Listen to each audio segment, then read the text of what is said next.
Queen Esther has not been eating or drinking for 3 days and nights. Her uncle Mordecai as well.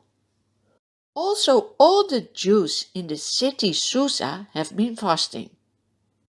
How will God answer all the prayers?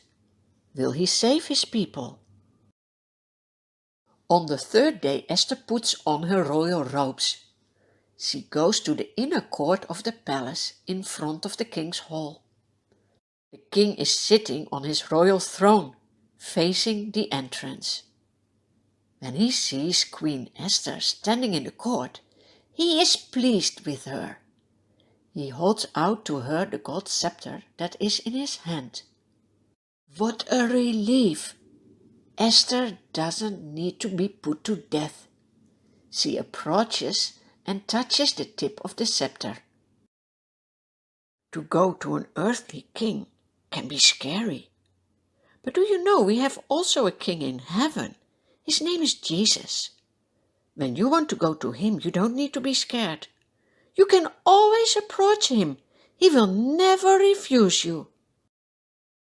The king is very friendly. He asks, "What is your request, Queen Esther?" "Even when you want half of my kingdom, it will be given to you."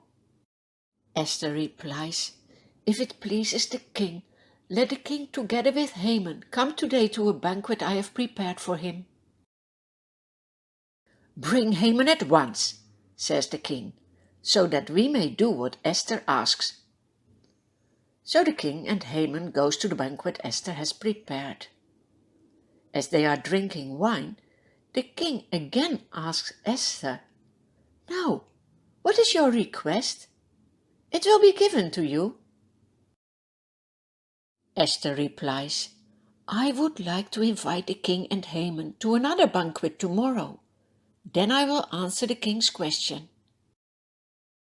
Haman leaves the palace in a very good mood. He is so happy.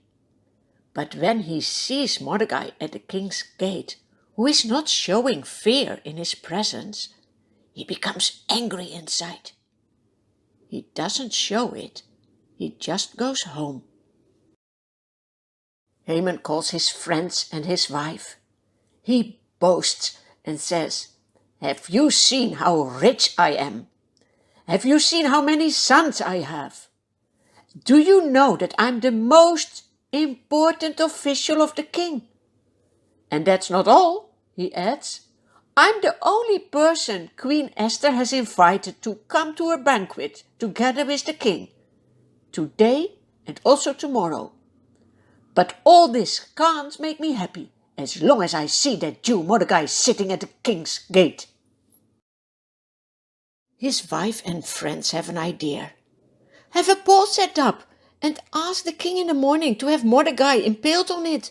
Then go with the king to the banquet and enjoy yourself." What a bad idea.